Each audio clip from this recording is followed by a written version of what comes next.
Welcome to the lesson Hypothesis Test for a Population Mean. Sigma is unknown.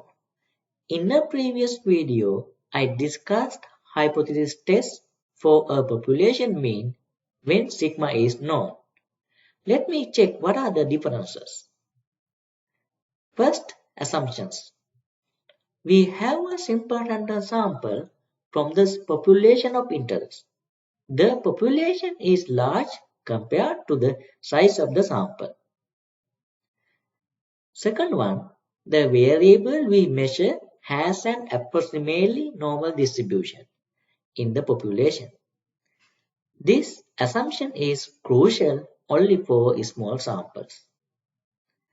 For large samples, x bar is approximately normally distributed by the central limit theorem. Therefore, no assumptions are needed for large samples. Both mu and sigma are unknown parameters. Here we assume both mu and sigma are unknown parameters. But previously we assume mu is unknown, sigma is known. Here both are unknown. Testing hypothesis for one mean test. Again, sigma is unknown. What is the first step? Like previous, hypothesis. What are the hypotheses? Could you remember the hypothesis when sigma is known? Yes, they are here. Mu equal mu naught versus there are three cases of alternative hypothesis. Mu greater than mu naught, mu less than mu naught, mu not equal mu naught. Let me check in this case. First one, mu equal mu naught versus mu greater than mu naught. It is the same like the previous. Second one, the same, and third one also the same. So you see there are no any differences between first cases and this case. Now second step. What is the second step? Find the test statistic. Could you remember the test statistic when sigma is known? Yes, it is here. We use z naught equal x bar minus mu naught over sigma over root 10. So we know this has normal distribution, standard normal distribution. So we use sigma because sigma is known here.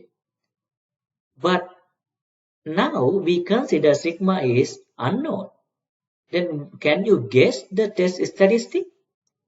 It should be the same, but we use S, which is sample standard deviation for the sigma, population standard deviation.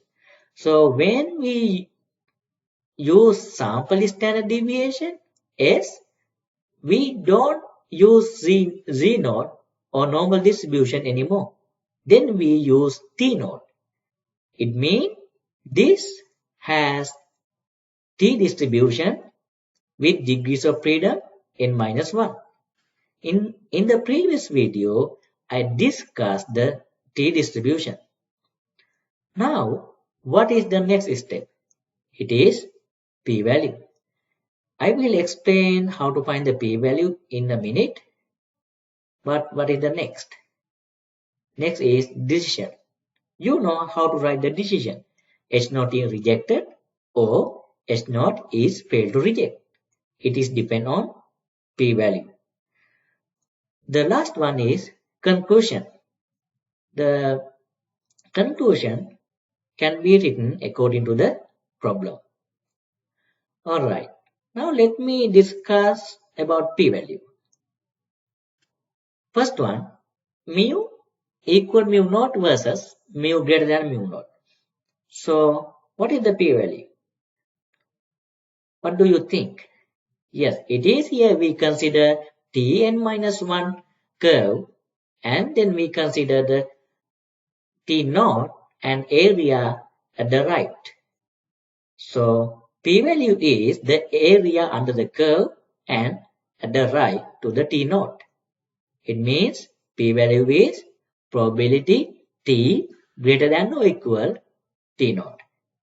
How about next one? Here, left tail test. Therefore, we use the T curve in degrees of freedom in -1, and we use the area under the curve and at the left to the T naught.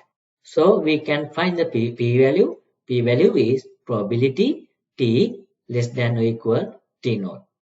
The last case is two-sided. What do you think about two-sided? Yes, as you know, we consider again T distribution with degrees of freedom in -1, and we consider the left area and right area and add them together. So you know this symmetry. Therefore, p value is 2p, 2 times probability t greater than or equal t naught. So now you know how to find the p value for all cases. So what is the next? Next, decision. Criteria for rejecting null hypothesis. I know you already know that, but let me tell you again. We reject S naught if the p-value is less than or equal to the significance level alpha. That means we reject S naught if the p-value less than or equal alpha. If the p-value is smaller than or equal alpha, we say that the data are statistically significant at level alpha. In my next video, I am going to discuss examples. Thank you.